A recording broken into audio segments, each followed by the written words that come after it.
Former Secretary of State Mike Pompeo joins us now. Mr. Secretary, are you glad there's a meeting on Friday? Brian, I'm very glad there's a meeting, and I think the way this has been sequenced for the president's first months in office makes this timing absolutely perfect. President Trump has put real pressure on the Russians. That's why Putin's talking. There's a good reason that Joe Biden didn't get asked for a meeting with Vladimir Putin. He didn't need to. He could continue to roll. Putin knows that he's played out the string.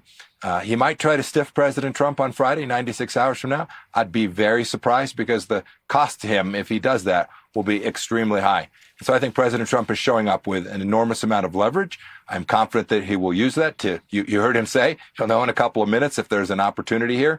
But even the Europeans, even that have been fighting alongside the Ukrainians, just as we have been, putting resources in there, they can see too this needs to come to an end. And Secretary General Rutte nailed it. President Trump is the perfect person at the perfect time to bring this war to resolution on terms that are really good for Europe and good for America. And we don't want to lose one casualty. It's a big story in America. They've lost over 1 million.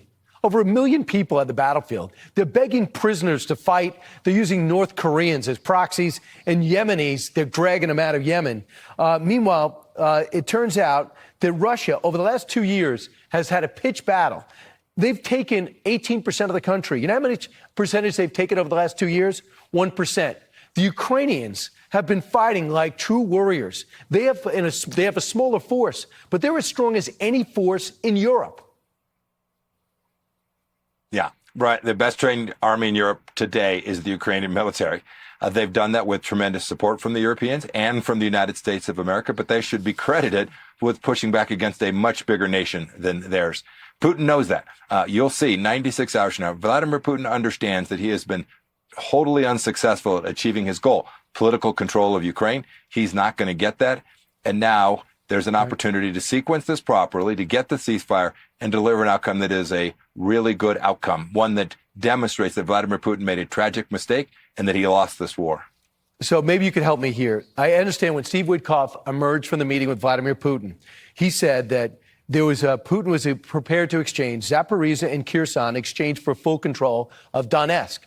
And then the next day, Witkoff walked back the claim in a call with the chief aides and European leaders. And then the European leaders called back for further clarification. What's going on here? Oh, my sense is that Witkoff was having a conversation with Putin. There were ideas tossed around. I think, Brian, we should all settle in. These next 3.5, 4 days before the summit, people are going to put out their maximalist positions. But what will really take place, and the important moment, is when those two leaders are in the room and President Trump lays down the law, which I'm very confident that he will. Mr. Secretary, look forward to your expertise and your and the interview and the aftermath of the summit. Hopefully, it's all good news. Secretary Mike Pompeo, thank you. Hopefully. Thank you, Brian. Bless you. Have a good night.